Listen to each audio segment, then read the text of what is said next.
کیا ہوتا ہے؟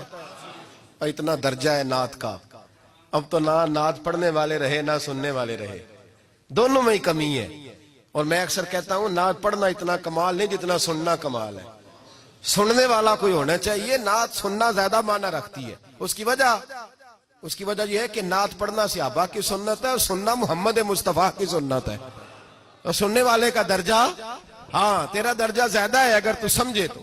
اور اتنا بڑا درجہ کہ حضرت احسان بن ثابت نعت پڑھے تو نبی پاک اپنی چادر ممبر پہ بچھائے اور وہ میں نیچے نہ پاڑ، ادھر میرے ممبر پہ بیٹھ کے پاڑ۔ یہ کوئی معمولی بات ہے؟ رسول اللہ کی نعت سننا، بلغ العلا بے کمال ہی کشفت دجا بے جمال ہی حسنت جمیع۔ شیخ سعدی کہتے ہیں 3 فقرے لکھے تو چوتھا ہوتا ہی نہیں تھا، میں سو گیا، بڑا پریشان تھا کہ چوتھا فقرہ نہیں بن رہا۔ بلغ العلا بے کمال ہی کشفت دجا بے حسنت جمیع، چوتھا لکھا نہیں جاتا تھا، نیند آ گئی، میری آنکھ لگی تو محبوب کا دیدار ہوا۔ حضور نے فرمایا پریشان پڑے ہو؟ میں نے کہا محبوبہ 3 لکھے ہیں، چوتھا بن ہی نہیں رہا۔ تو حضور نے فرمایا چل سنا نا مجھے، یہ چھوٹا نعت پڑھنا کوئی چھوٹا کام ہے؟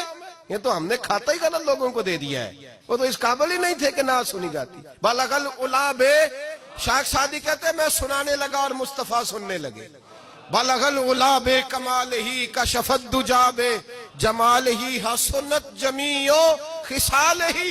تو حضور نے فرمایا چل سعدی کہہ دے صلو علیہ وآلہ، کہہ دے صلو علیہ وآلہ۔ فرماتے میں کہتا جاتا تھا اور مصطفیٰ مسکراتے جاتے۔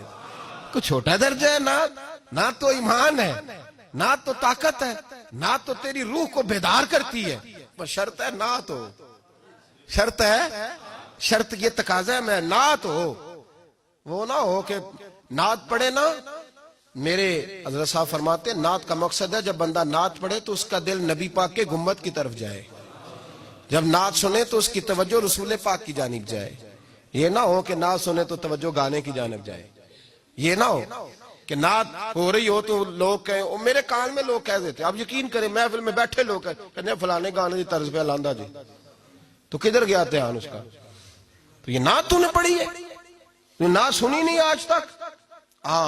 اگر نعت پڑھنی ہو تو علامہ اقبال کی لکھی ہوئی پڑھا کر، اگر نعت پڑھنی ہو تو شیخ سعدی کی لکھی پڑھا کر، اگر نعت پڑھنی ہو تو حضرت احسان بن ثابت کی لکھی پڑھا کر، اور اگر تیرا دل کرے کہ نعت بھی ہو، جذبات بھی ہو، حسن بھی ہو، علم بھی ہو، عمل بھی ہو، قرآن بھی ہو، حدیث بھی ہو، تو پھر امام محمد رضا فاضل بریلوی کی پڑھا کر، پھر اعلیٰ حضرت کی پڑھا کر، تجھے پتا چلے چمک تجھ سے پاتے ہیں سب پانے والے، میرا دل بھی چمکا دے چمکانے والے۔ اعلیٰ حضرت کہنے لگے یا رسول اللہ میری سفارش نہ کرو، ڈر لگتا ہے، ڈر لگتا ہے، قیامت کی رات بڑی گہری ہے، سفارش نہ کرو، اس طرح کرو میرا بازو پکڑو اور جنت تک پہنچا کے آؤ، میرا بازو پکڑو اور جنت تک۔ کہتے میں مجرم ہوں آقا مجھے ساتھ لے لو، سونیا نہ ڈر لگتا ہے۔